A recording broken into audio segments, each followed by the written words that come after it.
Bom, a gente está vindo de uma série de pregações sobre Apocalipse, um estudo sobre Apocalipse, né? E, cara, Deus tem falado muito com a gente nessas últimas semanas, né? Ramon e Web pregaram também sobre esse tema. E hoje não vai ser diferente, nós vamos falar sobre a carta de Filadélfia. Então eu gostaria que vocês abrissem em Apocalipse capítulo 7, versículo 13.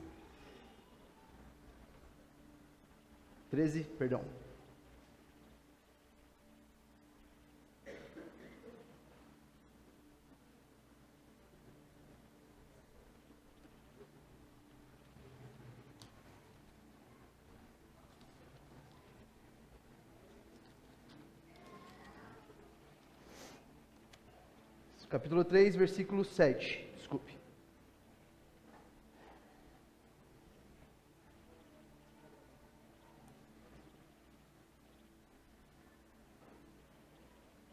Todo mundo? Diz assim: escreve ao anjo da igreja em Filadélfia. Assim diz aquele que é santo, verdadeiro, o que tem a chave de Davi, o que abre e ninguém pode fechar, e o que fecha e ninguém pode abrir. Conheço as tuas obras, e tenho posto diante de ti uma porta aberta que ninguém pode fechar. Tens pouca força, mas guardaste a minha palavra e não negaste o meu nome. Eu farei aos das sinagogas de Satanás, aos que se dizem judeus e não são, mas mentem. Sim, farei que venham adorar prostrado aos teus pés e saibam que eu te amo. Porque deste atenção à minha exortação, à perseverança, e eu também te guardarei da hora da provação que virá sobre o mundo inteiro, para pôr à prova os que habitam sobre a terra. Venho sem demora, conserva o que tens, para que ninguém tome a sua coroa. Farei do vencedor uma coluna no templo do meu Deus, de onde jamais sairá. Escreverei nele o nome do meu Deus, o nome da cidade do meu Deus, a nova Jerusalém que desce do céu da parte do meu Deus, e também o meu novo nome. Quem tem ouvido, ouça o que o Espírito diz às igrejas. Curva a sua cabeça, vamos orar. Senhor, obrigado por essa manhã, obrigado pela Tua palavra, que se renova todos os dias, Pai. Obrigado por aquilo que o Senhor tem construído nessa comunidade, aquilo que o Senhor tem nos ensinado através do Evangelho, Senhor. Pai, fale no nosso coração nessa manhã, use a minha vida, Pai, para que as Suas palavras possam ser de forma clara, Senhor, um ensinamento, um guia, Senhor, um manual para nós, aqui em Varginha, na Imago-Dei. Eu oro em nome de Jesus. Pessoal, então hoje a gente vai falar sobre a igreja de Filadélfia. Essas cartas que foram enviadas às igrejas, foi uma carta onde Jesus está fazendo um diagnóstico das igrejas e prova, conforme a gente vai lendo as cartas, que ele enxerga a igreja de uma forma diferente que a gente enxerga, como a gente enxerga. Esse diagnóstico fala sobre as 7 igrejas da Ásia. Para 2 delas, Jesus só teve elogios, que foi a Esmirna e a igreja de Filadélfia. Para 4 delas, ele usou elogios e críticas, que foram Éfeso, Pérgamo, Tiatira e Sardes. E para uma delas, ele só teve críticas, que é a igreja de Laodiceia. A maneira como Jesus fala sobre essas igrejas mostra para nós uma perspectiva diferente do que ele espera e da expectativa que ele tem para com as igrejas, tanto para as cartas que eram encomendadas, que eram enviadas para aquelas igrejas, como a palavra atual, que ainda assim é aplicada hoje em nossos dias. A igreja de Éfeso, por exemplo, que era conhecida por sua ortodoxia e trabalho duro, foi repreendida por ter, primeiro, perdido seu amor, tornando-se mais focada na ortodoxia do que no amor por Deus e no amor pelos irmãos. A igreja de Esmirna, que foi uma igreja que enfrentava perseguição e pobreza, foi elogiada pela fidelidade, mesmo diante das dificuldades que ela sofria. Pérgamo, que era uma cidade onde diziam que era o trono de Satanás, porque havia muita idolatria, o paganismo imperava de forma muito forte, e essa igreja foi elogiada por sua fé, mas também foi repreendida por tolerar algumas doutrinas que eram comprometedoras. Tiatira foi conhecida por suas boas obras, fé e perseverança, e também foi repreendida por tolerar uma profetisa que ensinava doutrinas enganosas e imorais. A igreja de Sardes, que por mais que ela fosse conhecida por sua reputação de estar viva, ela se vangloriava disso, na verdade, aos olhos de Deus, ela estava morta, espiritualmente, e tinha a necessidade de ser revitalizada espiritualmente. Filadélfia, que foi elogiada por sua fidelidade e perseverança, mesmo nos momentos de dificuldade que ela sofria, manteve a fé, perseverou em Cristo. E Jesus diz sobre ela, né? Por isso coloquei diante de você uma porta, por causa da sua fidelidade. Laodiceia, que foi condenada por sua complacência espiritual e autossuficiência, essa arrogância que ela tinha, sendo descrita como uma igreja morna aos olhos de Deus, necessitando de se arrepender e voltar os seus olhos para Cristo. Jesus agora envia uma carta a Filadélfia. Filadélfia, que foi uma cidade fundada no ano de 150 a 140 antes de Cristo, foi fundada por um imperador chamado Átalo II. Esse nome que Filadélfia tinha era, na verdade, conhecido, era como Átalo era conhecido, porque ele amava muito seu irmão. Seu irmão se chamava Eumenes, então eles chamavam ele de Filadélfo, Átalos, que fundou a cidade, e Filadélfia significa amor de irmãos, ou irmãos que se amam. Então esse nome foi uma homenagem para o irmão de Átalo II.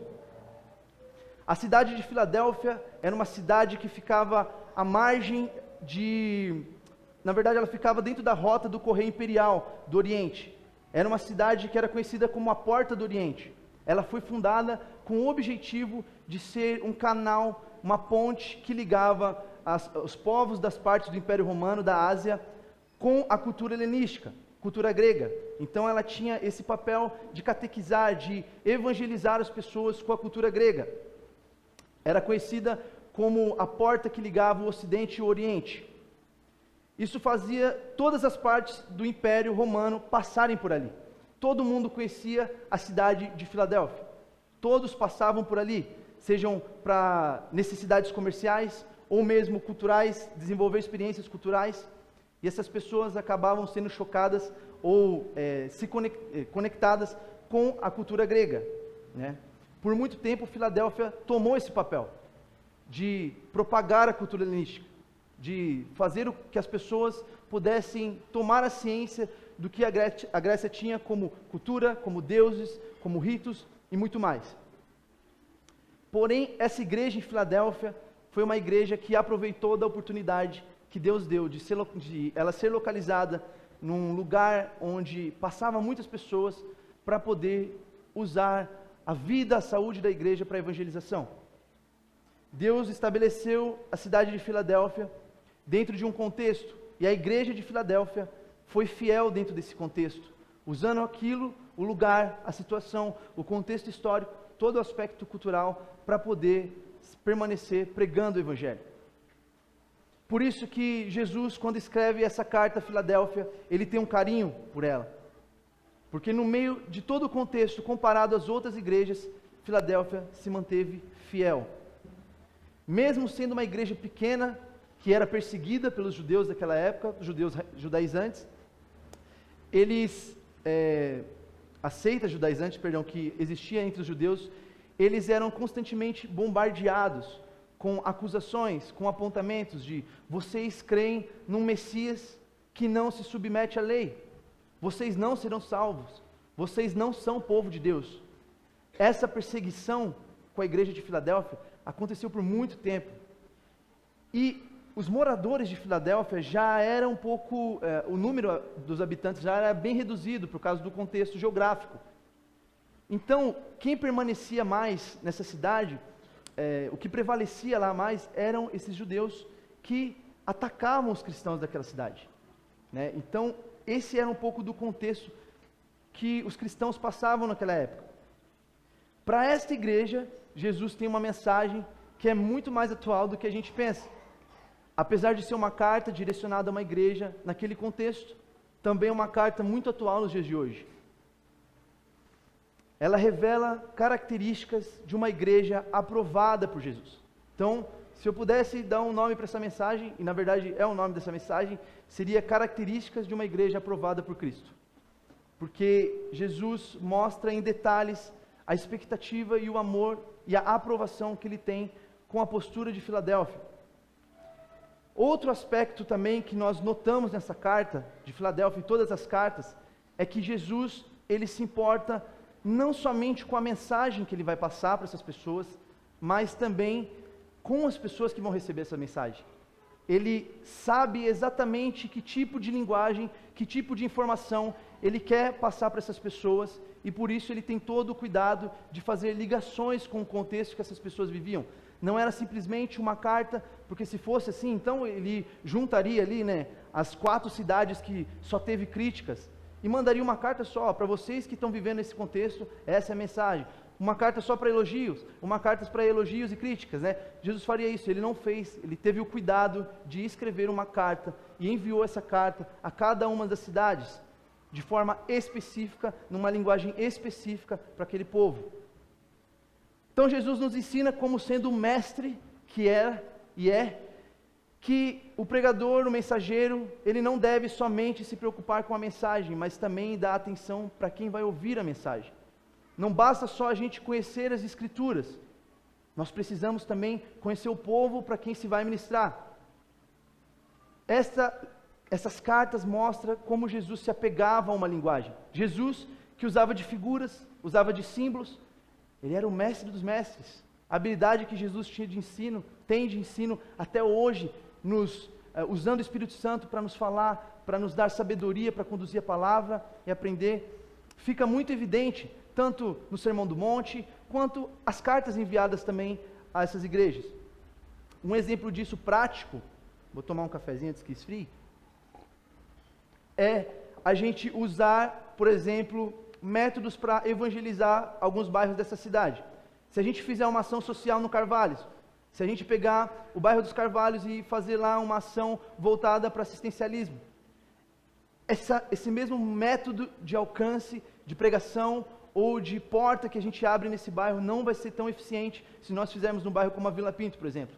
Ela não vai ter o mesmo foco, não vai ter o mesmo resultado, porque são pessoas que se comunicam diferente, que vivem em contextos diferentes.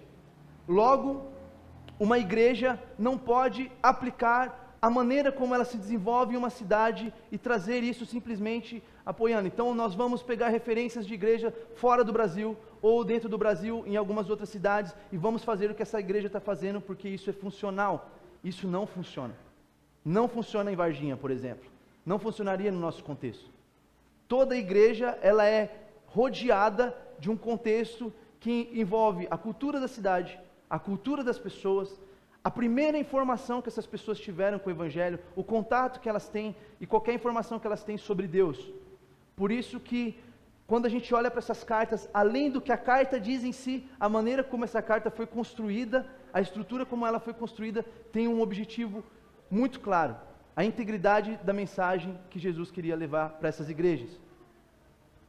Nós podemos ser ousados em desenvolver novos métodos de evangelização, novos métodos que vão fazer com que as pessoas conheçam a Cristo, mas a gente precisa manter sempre a imutabilidade da palavra. A estratégia pode mudar, a maneira de falar pode mudar, o jeito como a gente se conecta em meios pode mudar, mas a palavra não muda. Isso em qualquer lugar. Ele diz então para a igreja de Filadélfia: você é uma igreja que foi fundada para ser embaixadora da cultura grega, mas eu estou dizendo para você que você, na verdade, é uma igreja que é fundada para ser uma embaixadora do reino. Porém, Jesus sintetiza essa ideia numa linguagem que essas pessoas entendem, estão acostumadas. Há exemplo disso, para a gente entender bem o que Jesus estava falando nas cartas. O que acontecia? No ano 17 depois de Cristo, a cidade de Filadélfia ela sofreu um desastre, uma catástrofe que foi no extremo sul da Ásia Menor e devastou muitas cidades, e ela foi a mais comprometida. Teve um grande terremoto e acabou completamente com a cidade de Filadélfia. A cidade de Filadélfia ela estava localizada e ela, na verdade, estava posicionada exatamente perto da falha sísmica que afetou essas cidades. Depois desse terremoto, a cidade nunca mais teve uma estabilidade geográfica. Elas sempre passavam por terremotos, sempre passavam por destruição, e eles tinham que se habituar a um processo de reconstrução. Se levantar fazia parte da cultura do povo de Filadélfia. Estrabos, que era um filósofo grego que vivia na época, escreveu sobre Filadélfia. Ele disse assim: ela é como aquela que tem seus muros, que não tem seus muros seguros, porque eles são abalados diariamente e separados constantemente. Todos os moradores de Filadélfia tinham que planejar suas casas, seus edifícios, suas construções com esse fator em mente. Ele explica que este era o motivo da cidade ter poucos habitantes e que a sua maioria vivia como fazendeiros no interior, onde havia terra fértil. Porém, existia uma surpresa quando você entrava em contato com um desses moradores. Eles amavam a cidade onde eles habitavam, mesmo uma cidade insegura e sendo tão instável. Jesus, então, gênio, usando desse contexto de instabilidade de Filadélfia, lá em Apocalipse 3:12, ele diz assim: farei do vencedor uma coluna no templo do meu Deus, de onde jamais sairá. Nesse versículo, talvez a gente leia a carta, se a gente só pegar as cartas de Apocalipse, sem entender o contexto das cidades para a qual estava sendo enviada, a gente vai ficar boiando. Porque uma coluna para nós pode significar algumas coisas, como a sustentação dessa igreja, mas não tinha a referência que o povo entendia pela segurança que a coluna realmente tem.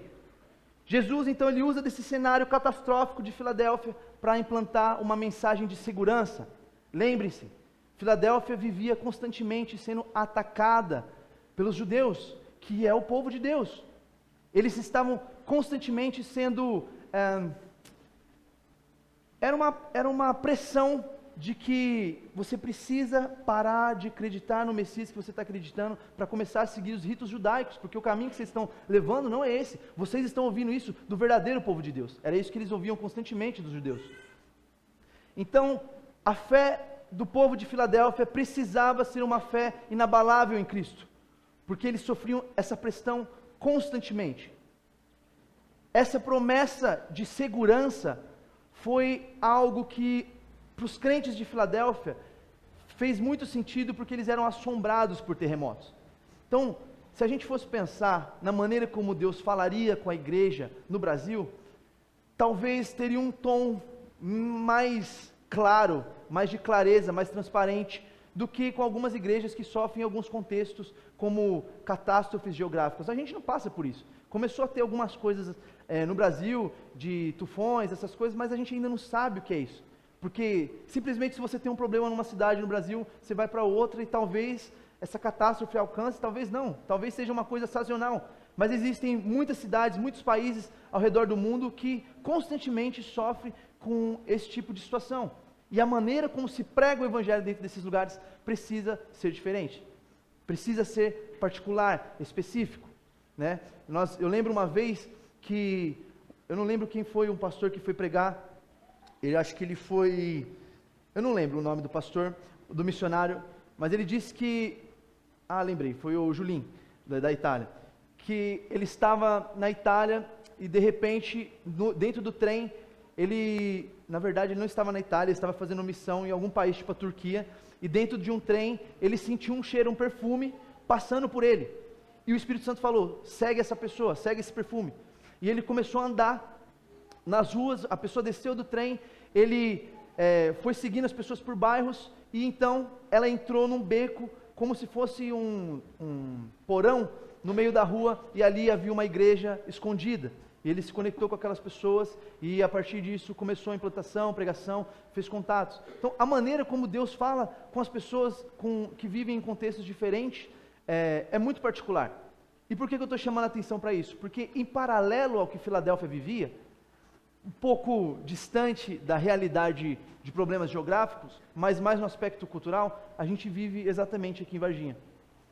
Nós também somos rodeados de seitas, também somos rodeados de um aspecto cultural muito forte em relação ao catolicismo, outras culturas, né, e outra cultura, e também superstições, né, que a cidade traz, e muitas vezes até os cristãos que nascem aqui, que tiveram contato com o evangelho aqui, ainda carregam na sua cosmovisão, né, no seu modo de viver.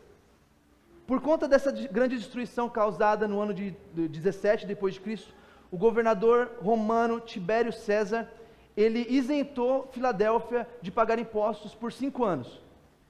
Esse processo de reconstrução que Filadélfia teve que fazer demorou mais ou menos esse período, porém ele também fez aportes de investimento para a reconstrução da cidade.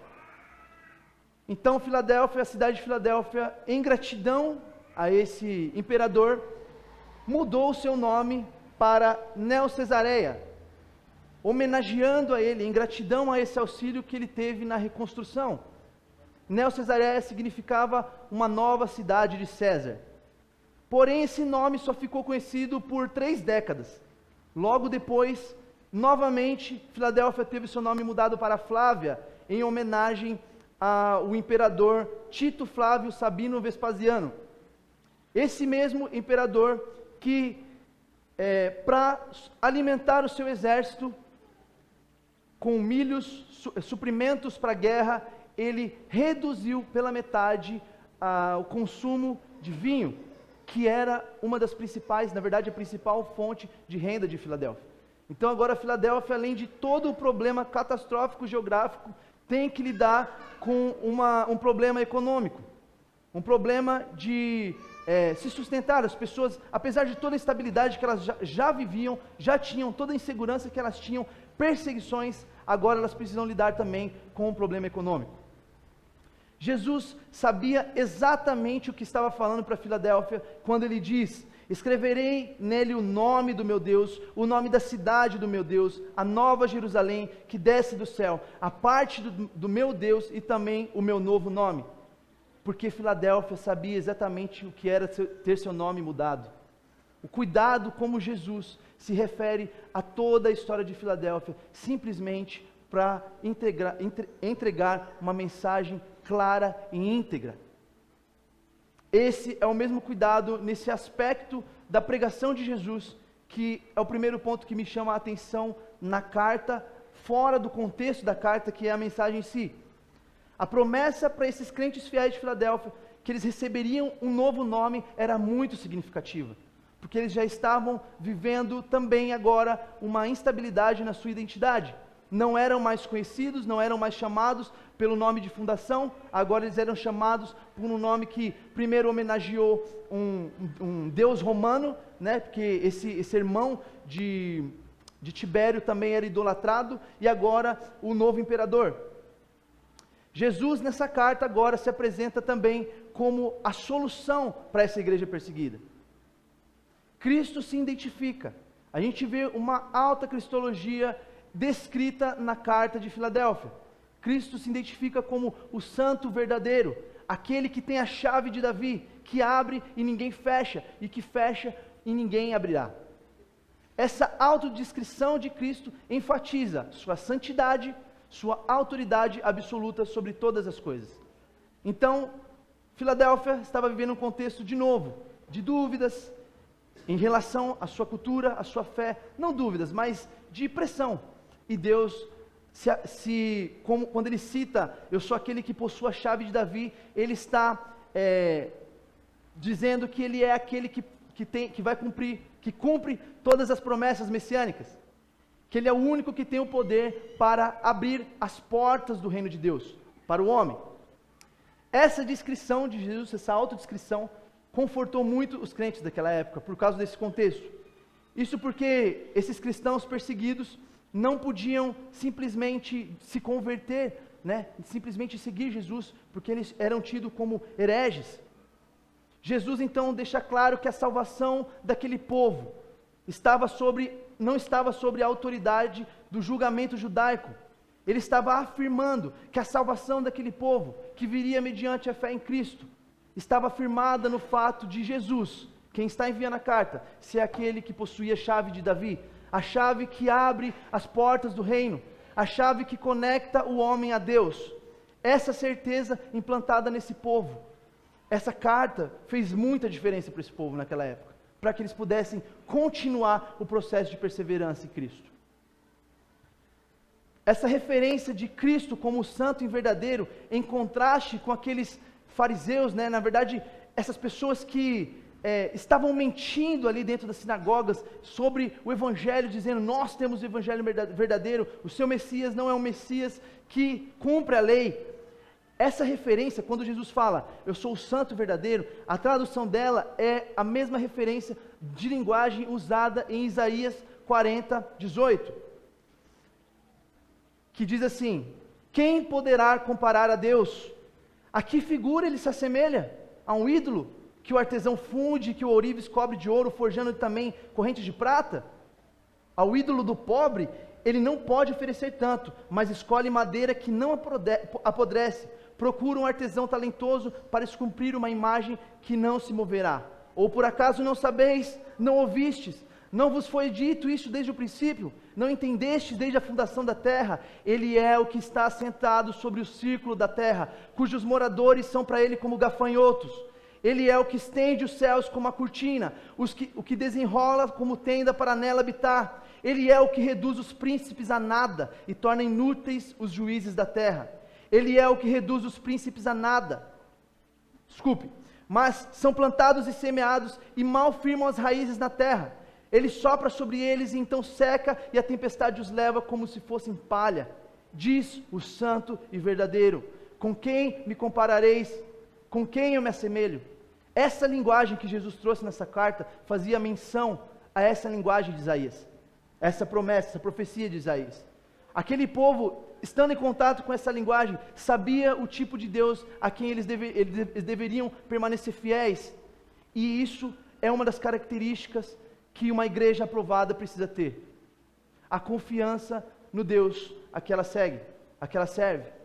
A nossa percepção sobre Deus vai mudar a maneira como a gente vive e se porta como igreja. Se nós não reconhecemos Deus na sua sabedoria, nós vamos continuar achando que no processo de implantação de uma igreja, ou na conversão de um novo cristão, ou mesmo para um cristão que acaba virando discípulo, isso é pela força do nosso braço. E isso não é pela força do nosso braço, necessariamente. Nós temos a nossa responsabilidade em pregar o Evangelho, mas isso vai depender da maneira como nós enxergamos a soberania de Deus sobre todas as coisas. E reconhecer que Deus é o único santo verdadeiro. Essa é uma característica, é uma das características de uma igreja aprovada. Essa citação que Cristo faz, a chave de Davi, também pode não fazer muita referência para nós. Alguém aqui já tinha ouvido sobre isso? Sobre a chave de Davi? Já? Sim? Sim ou não? A chave de Davi, ela na verdade faz menção a uma parte da história onde o reino de Judá estava sendo ameaçado pela Síria. Então Eliaquim, o filho de Ilquias, foi um homem que serviu a Deus como um mordomo fiel. Na verdade, ele foi levantado para tomar o lugar de Sebna, que era um mordomo responsável pelas chaves do reino. Ele era um guardador de chaves. Ele tinha o poder de colocar as pessoas em contato com o rei. Ele era aquele que dava acesso às pessoas à realeza. Só que esse cara, Sebna, ele usava esse poder que ele tinha para conseguir ganhos pessoais. Então, lá em Isaías, existe uma profecia sobre esse cara. E essa citação de Isaías 22, 22, eu só peguei um trecho, diz assim, que é onde é mencionada sobre a chave de Davi. Eu lhe porei sobre os ombros a chave da casa de Davi. Ele abrirá e ninguém fechará. Fechará e ninguém abrirá. E eu o fixarei no lugar firme, como se faz com um prego. Ele será um trono de honra para a casa de seu pai. Ele aqui então, ele é vestido com um manto e um cinturão do mordomo real. E agora ele recebe a chave de Davi. E ele agora é colocado numa posição para ser um pai para Jerusalém e para Judá. Ele representa, nesse contexto, uma tipologia de Cristo. Uma tipologia onde, na verdade, Cristo, num nível mais elevado do que esse apresentado por Eliaquim, é um administrador fiel que cuida dos interesses do povo de Deus. Jesus agora é apresentado para esse povo nessa carta como aquele que possui essa chave, aquele que coloca o povo em contato com Deus, aquele que representa diante de Deus, aquele que representa diante de Deus o que cuida dos interesses do seu povo.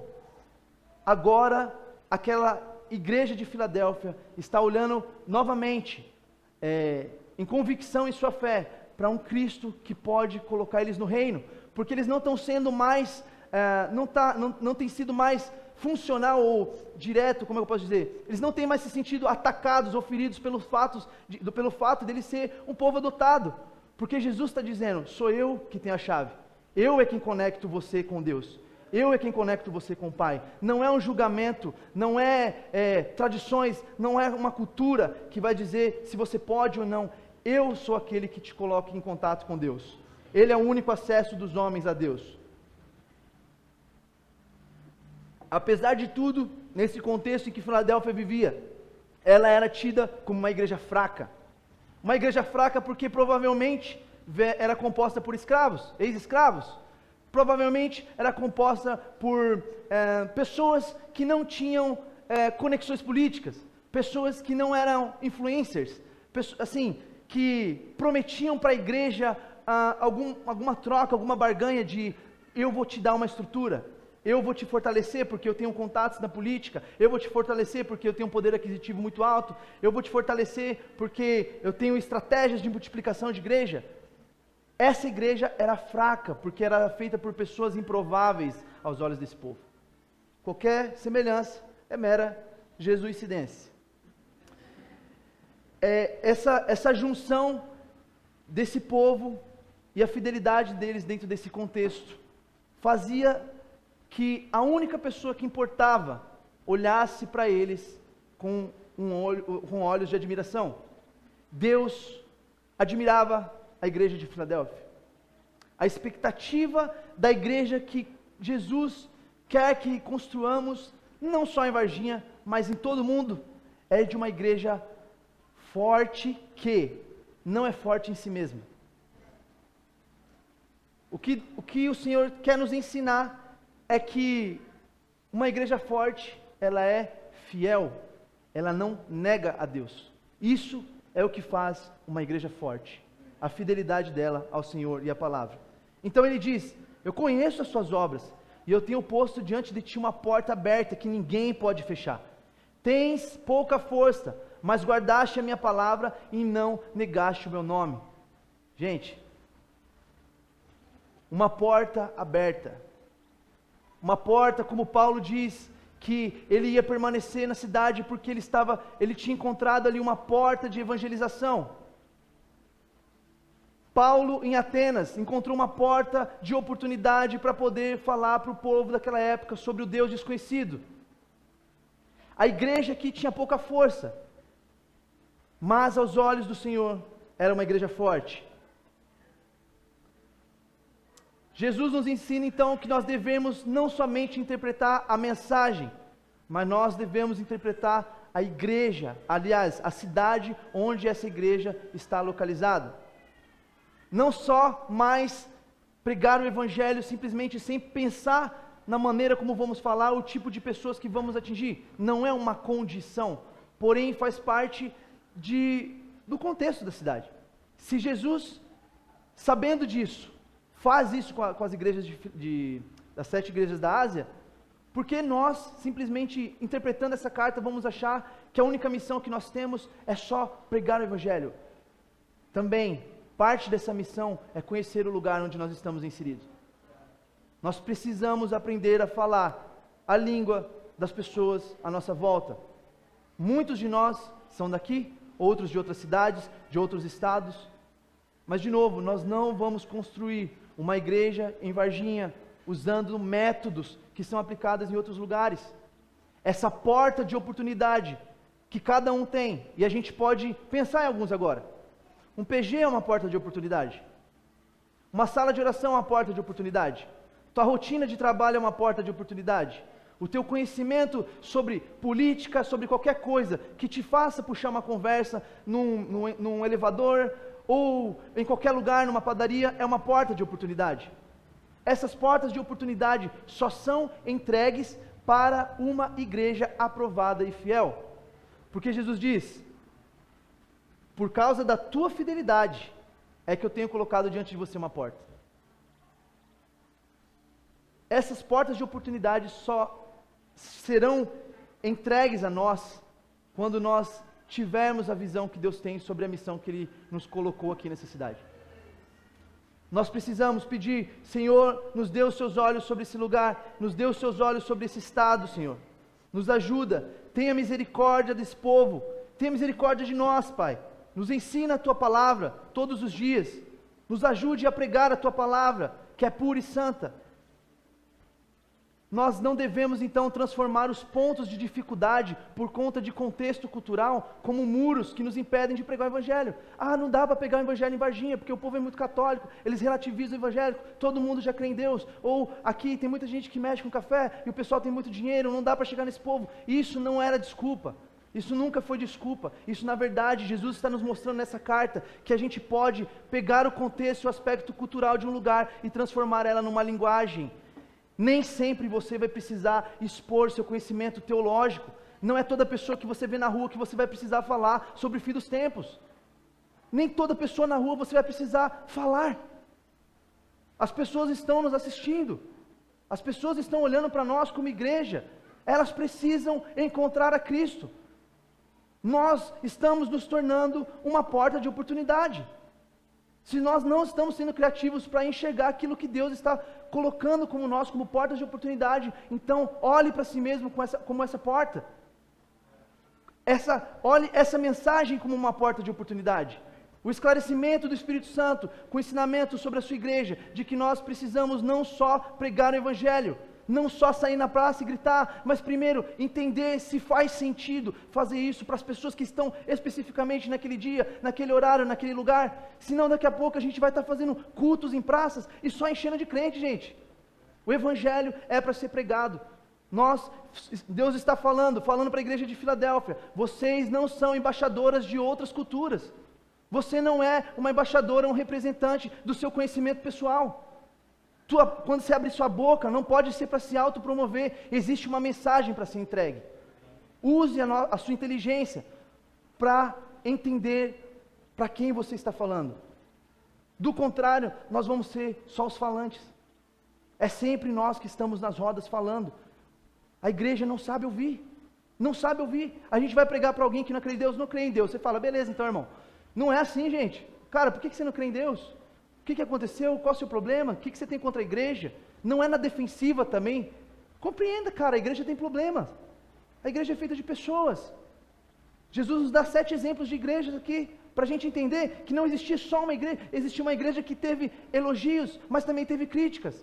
A igreja está no processo de aperfeiçoamento, mas nós podemos escolher ser a igreja, se é que temos essa capacidade de escolher, porque Deus sabe quem Ele traz e como Ele faz o processo de construção da igreja, mas aquela que é enxergada com aprovação diante dos olhos de Deus. E o Senhor está nos mostrando nessa carta quais as características de uma igreja aprovada. Jesus diz que ama a sua igreja, e Ele fala, eu farei aos da sinagoga de Satanás, aos que se dizem judeus e não são, mas mentem, sim, farei que venham adorar prostrados aos teus pés e saibam que eu te amo. Isso aqui não era para lavar na cara de judeu não, gente. Não é para esfregar assim, a gente é crente, você não é, Deus está falando com a gente, não fala com vocês, porque vocês creem. Não é isso. Deus está dando um sinal para eles da sua promessa de adoção. Deus está lembrando eles a importância. Jesus fala, para que eles reconheçam que eu a amo. No contexto literal daquele povo, e até, de repente não, e até no futuro, de que o povo de Deus, os judeus, eles reconhecerão o amor de Deus pela igreja, pelo povo adotado, pelo Senhor. Não é uma forma, Jesus está aqui dizendo que a sua igreja não será humilhada para se dobrar diante dos pecadores. Ele está dizendo que Ele escolheu com que esses pecadores olhassem para a igreja e reconhecessem agora o amor de Deus sobre esse povo. Essa é uma promessa para um povo perseguido. Se isso não faz sentido para nós, talvez a gente não é tão perseguido assim, né? Se não faz sentido para nós que essa afirmação de Deus sobre o processo que Ele teve, processo de crucificação, ressurreição, da compra que Deus fez, nós fomos comprados, gente, não tem outra palavra, é compra, nós fomos comprados. Antes nós estávamos entregues à morte, às trevas, e agora nós fazemos parte de um povo. Não tem mais sua vida, não tem mais minha vida. Nós fazemos parte do povo de Deus. Deus escolheu pessoas para construir um corpo. Esse corpo se chama corpo de Cristo, onde Ele é o cabeça e Ele conduz o que esse corpo faz. E Ele ensinou como esse corpo andar, Ele ensinou como esse corpo falar, e o que esse corpo tem que fazer. É a palavra. Não dá, você pode ser expert em várias coisas, você não vai mudar a realidade do Evangelho. Nós precisamos viver uma realidade de perseguição. Não é que toda hora isso vai acontecer em todos os momentos, mas, por exemplo, essa semana, aliás, anteontem, eu acho, eu e a Ana, a gente teve um contato, a gente precisava fazer um ultrassom, a gente foi fazer um ultrassom, e aí, de repente, numa conversa com a doutora, ela fala, e como vocês pararam aqui? Cara, esse a gente sabe que é o gatilho. É tipo assim, vocês jogam vôlei, né? Vocês são levantadores, mano. Essa galera que, quando a pessoa fala isso, ela está levantando. Como vocês vieram parar? Vocês não são daqui, né? Cara, porta de oportunidade. Porta de oportunidade. O Senhor nos dá isso a todo momento. É um momento que a gente percebe que o Senhor está nos dando a chance de falar sobre o seu amor. Mas, voltando, dentro dessa conversa, ela falou, eu também sou cristã. E eu sou médica. E eu não consigo me conectar com outros médicos. Porque nas festas que reúnem, eles estão em mesas onde tem muito uísque, muita bebida e ostentação, e eles falam para mim, bebe, por que você não bebe, por que você não curte? E ela fala, cara, eu sirvo a Jesus Cristo. E ela não se consegue se conectar a uma comunidade de médicos. Ela é motivo de chacota, de deboche no seu grupo de trabalho, porque simplesmente ela fez o amor por Jesus conhecido no meio daquele povo. Às vezes nós somos aprovados até demais em rodas que não deveríamos estar. Às vezes nós somos aprovados até demais. Muito aceitos. E isso não pode acontecer em todo momento. As pessoas precisam encontrar em nós um farol que vai brilhar no momento de trevas dela. Mas até que ela reconheça as trevas dela, essa luz precisa incomodar. Porque se a nossa luz não incomoda, se a gente está sendo aquela luz, né, cadê a Rafa? Como chama aquela luz, Rafa, que é boa para os olhos, amarelinha assim, ambiente? Cadê a Rafa? Nem sei onde ela está. Está lá. Se a gente for esse tipo de pessoa, amarela, luz amarela, beleza. Se a gente, suave, do grego luz amarela, se a gente for esse tipo de luz que gera conforto, que não gera incômodo, cara, a gente não está fazendo nosso papel. Cristo promete então guardar a sua igreja. Ele diz, porque deste atenção à minha exortação, a perseverança eu também te guardarei na hora da provação que virá sobre o mundo inteiro, para pôr à prova os que habitam sobre a terra. Cristo está dizendo que aquele que guardar a sua palavra, ele guardará das provações. Se nós olharmos à nossa volta, nós vamos encontrar um novo evangelho sendo pregado. Um evangelho onde as pessoas são o centro. Onde nós precisamos estar em zonas confortáveis, porque se você está sofrendo, faz parte da sua falta de processo de autoconhecimento. Talvez você não leu livros demais e é por isso que você está sofrendo com finanças. Talvez você não estudou, talvez você não segue o coach e tal. E é por isso que você está nesse processo de sofrimento. Mas Jesus não tem o sofrimento para você, porque você é o povo eleito. Essa é a mensagem que está sendo pregada. Uma mensagem onde nós somos poupados do processo de amadurecimento. Vamos pensar um pouquinho. Eu ia me dar o exemplo, que eu ia falar de um corpo atlético, mas aí vocês vão começar a reparar, então é melhor a gente não falar disso. Mas pensa num atleta que se prepara para uma competição.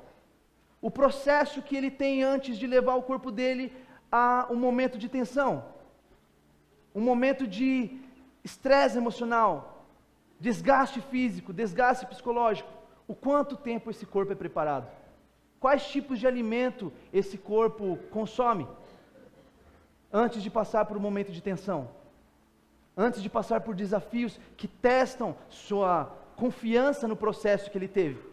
Pensa, cara, às vezes no momento de quem aqui já participou de alguma competição, o torta na cara, por exemplo. É aquele momento que você fala assim, cara, tudo que eu estudei, só que chega na hora você fala, mano, e agora, velho? O que é prolegômeno? O que é axioma, né, ué? Quem foi o irmão mais velho de Jesus? Esse daí, cara, você é doido. Mas, é sério, a gente começa a repensar no nosso processo de preparação. E a gente começa a colocar em dúvida aquilo. Por isso que constantemente um alimento fortalece o corpo, o bom alimento, o preparo. Por isso que passar por desafios antes de uma competição, você precisa ser treinados, você tem amostras desse desafio, você tem amostras dessas provações. Diariamente Deus está nos colocando em situações para testar o seu corpo, para saber se o corpo de Cristo não for alimentado com um alimento que o torna forte, ele não vai resistir ao momento de uma provação. O bom alimento, o alimento puro que é entregue, Jesus está dizendo, ele será entregue, mas você precisa ter cuidado com a maneira como você vai falar, porque você dá um arroz sem sal para alguém só porque a pessoa está com fome, não significa que ela vai ter a melhor experiência. Uma comida ruim não mata a fome, às vezes te faz mal. Que tipo de alimento nós estamos sendo para as pessoas à nossa volta? Que tipo de alimento nós estamos consumindo? Fora do nosso quadrado, que tipo de coisa nós estamos incrementando no Evangelho para se tornar suave? Não, porque para eu falar com pessoas que têm dinheiro, eu não posso falar diretamente. Cara, Jesus te falou que não é para você falar? Específico assim, te deu uma estratégia diferente para você falar com aquele povo? Então não inventa um novo Evangelho, cara. Não existe um novo Evangelho. Você pode ser criativo na maneira como você vai abordar, mas a palavra é imutável. Boas novas, vinda de Cristo, é isso, não muda isso, não existe, eu sou um missionário porque você vai em outra cidade. Cara, todos somos missionários, a missão é uma só, a missão é pregar o Evangelho. Nós não podemos, eu estou no Ministério de Missões, todos estamos no Ministério de Missões. Eu entendo que tem pessoas que vivem um chamado específico para estar em mobilidade, conhecer outras culturas, conhecer outros lugares. Nós estamos vivendo isso em Varginha, mas a missão que nós estamos tendo em Varginha é de nos transformar como igreja aqui, como povo aqui, junto com o povo daqui. Eu sei, você está pensando, mas eu sou de Varginha. Sim, mas agora eu estou falando com você com a mentalidade de igreja, já se entendendo como parte do corpo. Existem pessoas que ainda não se tornaram parte do corpo de Cristo. Então, integridade, a fidelidade do Evangelho. Deus nos prometeu, Deus, traz uma água para mim, por favor. Deus nos prometeu nos guardar das tentações, das provações. Isso tudo para dizer que uma mensagem que é muito tranquila, que não te provoca a ser um cristão de verdade, ela vai distorcer os teus sentidos. Você perde o discernimento daquilo que vai te levar à ruína da sua vida. E aí ele diz, eu já estou caminhando para o final, e talvez eu passe uns minutinhos, me perdoe. Venho sem demora, conserva o que tens para que ninguém tome a tua coroa. Neste ponto fica muito claro a soberania de Deus do lado da responsabilidade humana. Obrigado, minha querida.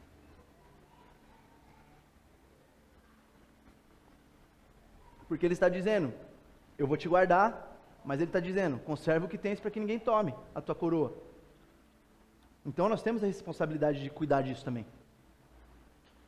Esse falso evangelho que tem soldado os nossos dias, tem entorpecido a nossa mente, tem confundido a igreja.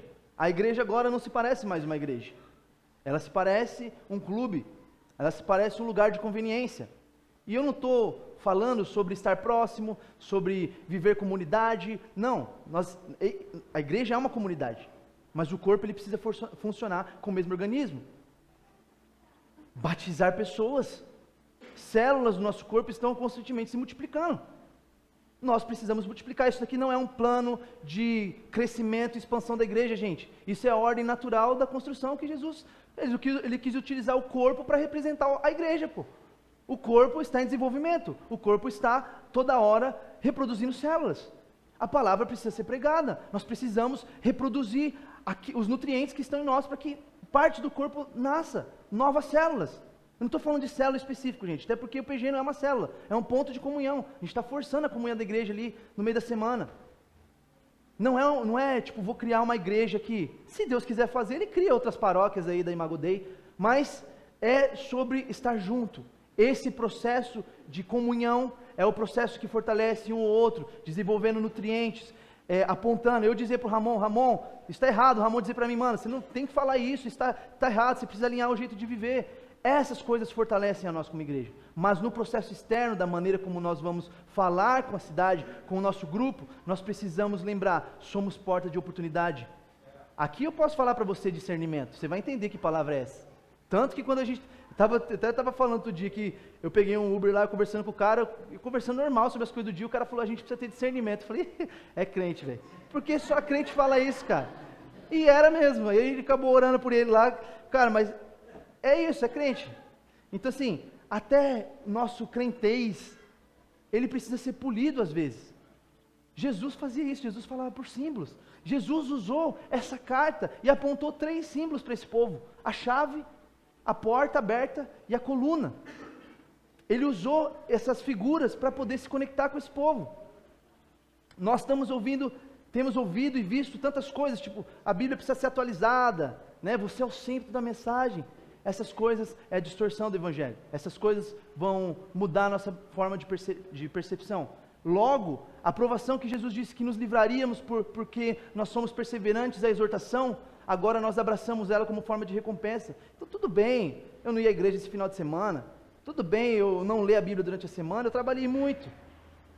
Essas coisas vão nos transformar numa igreja fraca. Por isso que Jesus aponta mais uma característica da igreja forte: aceita e ama a exortação e é perseverante. A igreja então de Filadélfia, ela foi fundada no templo do apóstolo Paulo, e historicamente ela foi uma das únicas igrejas da Ásia que durou por muito tempo. Ela durou até mesmo ao processo de expansão dos muçulmanos, e até hoje existem marcas da igreja de Filadélfia, naquela região, que hoje fica na Turquia. Uma igreja aprovada pelo Senhor, ela cria raízes e ela lança sementes que transcendem o tempo, sementes que transcendem a nós. Prova disso é Benat. E aqui, estou falando justamente para honrar vocês, que tudo que Deus construiu na vida de vocês, ajudou essa igreja a ter raízes, que não dependem de vocês. Essas raízes geraram sementes, que dependem de Deus. Isso, para mim, e com muito orgulho, é um sinal de que nós estamos nos tornando uma igreja aprovada. Mas, nós precisamos guardar nossa coroa, porque nós podemos deixar de ser uma igreja aprovada, simplesmente se nós não entendemos aquilo que Deus quer para nós. Deus pontuou características, nos deu regras, nos deu normas, nos deu modos de conduta, códigos de conduta. Isso precisa estar inserido em nós, como parte do nosso DNA. Não dá mais, gente, para a gente se sentir autônomo da nossa vida. Uma empresa autônoma, ela pode fazer, entre aspas, o que ela quiser, mas ela toma decisões que ela não precisa passar por muitas supervisões de administração, principalmente quando o autônomo é o supervisor. Ele toma as decisões, ele faz. Não é o ideal, mas acontece. A autonomia é isso. Nós não somos autônomos, gente, do Evangelho. O Evangelho não é pregado do jeito que a gente quer. Não adianta você falar, eu sou tímido. Meu irmão, não tem desculpa disso na Bíblia, cara.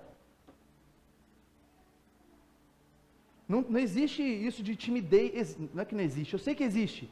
Mas, por amor a Cristo, nós precisamos abrir nossa boca. Se você é tímido, vai pregar para os tímidos, cara. Faz um grupo ali, fica todo mundo na mesa e fala do Evangelho de Jesus. Seja criativo. Não tem desculpa para não pregarmos o Evangelho. O que Jesus fez nessa carta foi mostrar as promessas que ele tinha para essa igreja, para Filadélfia, por causa da sua fidelidade, em comparação a outras igrejas. Esquece o que está acontecendo em outras igrejas de Varginha, o problema porque a igreja dividiu, a igreja acabou. Gente, é eles. Deus tem uma carta para eles que se virem, desculpe. É assim, nós todos somos corpo, mas Deus vai falar especificamente com cada um. Deus vai falar especificamente conosco. E por isso eu olho hoje para essa passagem, sabe, da carta de Filadélfia, como um apontamento para nós, como Imago Dei, trazendo para os nossos dias. Nós somos sim formados de pessoas improváveis. Somos sim uma igreja pequena. Não temos pessoas aqui que vão nos prometer, nos colocar em lugares políticos. E nós não queremos isso, de verdade. Isso não faz parte daquilo que Deus nos chamou. Se Ele quisesse, Ele levantaria políticos. E diria, vocês serão políticos. Mas Ele está construindo um povo aqui. Então, nós precisamos olhar para essas instruções como um checklist mesmo. Será que a nossa atitude como corpo tem nos feito aprovados diante de Deus? Ou será que nós a gente vai receber uma carta, gente, com críticas diante de Deus, dizendo, vocês estão achando que vocês estão vivos, mas na verdade vocês estão mortos, velho, vocês estão divididos. Ou simplesmente uma carta dizendo, vocês estão cultivando dentro de vocês ensinamentos comprometedores, vocês estão tolerando no meio de vocês pregadores, profetas, que na verdade não são nada, estão instalando um novo tipo de consciência que não é a do Evangelho. Então, como aspectos práticos daquilo que o Senhor nos falou, tem nos falado em Apocalipse e especificamente hoje nessa carta de Filadélfia, termos uma igreja aprovada, ela precisa ter fidelidade e compromisso com a verdade do Evangelho. Se você anota e quiser anotar tópicos, essa é a hora de você anotar. Os pontos práticos de uma igreja aprovada. Fidelidade e compromisso com a verdade do Evangelho. Se isso não fizer parte da nossa vida, se nós não conseguimos resistir às pressões culturais de Minas Gerais, de qualquer outro lugar, provavelmente nós vamos nos deslocar dessa posição. Nós não precisamos de aceitação social. Nós não precisamos ser amigo de prefeito, nós não precisamos ser amigo de igrejas que estão construindo movimentos para ganhar nome, nós não precisamos disso. Nós podemos sim nos unir em pregação do Evangelho, em oração, na cura pelos enfermos, em trabalhos sociais, mas nós não devemos, na verdade, resistir às pressões culturais. Porque faz parte da cidade, a gente tem que fazer, uma pessoa tem que dar mensagem ali no evento, porque senão, não, mano. Jesus não fazia isso, não pede para que a gente faça isso. Perseverança em meio à adversidade. A igreja de Filadélfia enfrentava uma perseguição que talvez nós não consigamos entender nas descrições das cartas, ou mesmo simplesmente lendo a história. Mas, apesar de tudo, foi uma igreja fiel. Cara, você pregar o Evangelho, quando você está na sua casa, quentinho, bonitinho, com seu salário no bolso, com seu trabalho funcionando, rodando, ok, no momento de catástrofe, olhar para Deus e dizer, nós somos fiéis a Ti. O Senhor é soberano sobre todas as coisas. O Senhor dá, o Senhor toma, como diz em Jó. Isso é difícil. Então assim, vou dar a fita. Como corpo, Deus vai nos testar. Deus vai nos testar. E a gente precisa passar por esse momento de provação. Que na verdade eu queria já chamar o time de louvor. Confiança na preservação divina. Assim como Cristo prometeu à igreja de Filadélfia que guardaria da hora da provação, uma igreja aprovada por Cristo, ela pode confiar na promessa de que Deus preservará o seu povo das provações e das dificuldades. Gente, vamos lá. Preservar não significa livrar. Preservar a igreja no meio da provação não é livrar a igreja da provação. Mais um aspecto de uma igreja aprovada: responsabilidade e cuidado espiritual. Assim como Cristo exortou a igreja de Filadélfia a conservar o que tinha para que ninguém tomasse a sua coroa, uma igreja aprovada por Cristo deve assumir a responsabilidade de cuidar do seu testemunho. Pessoal, vocês estão ouvindo? Uma igreja aprovada por Cristo precisa tomar sua responsabilidade de cuidar do seu testemunho, da sua doutrina e da sua integridade espiritual, se protegendo contra influências que parecem nocivas, mas que na verdade podem destruir. nossa expectativa, nossa esperança em Deus, ou a nossa missão como igreja. E o último ponto de uma igreja aprovada: esperança nas recompensas prometidas por Deus. O Senhor nos prometeu ser uma igreja, viver a eternidade com Ele no seu santuário, no seu templo. O que mais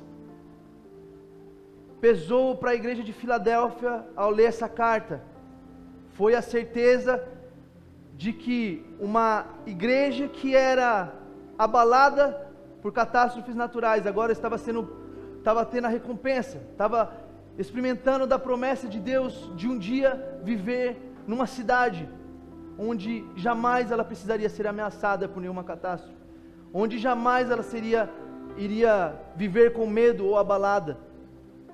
De repente, nós estamos nos esquecendo da promessa de Deus. Não faz sentido pregar o Evangelho se a gente esqueceu o motivo do Evangelho, gente. As boas novas de Cristo nos promete a esperança de que nós viveremos, nós encontraremos o Messias. Você pode ficar de pé, por favor?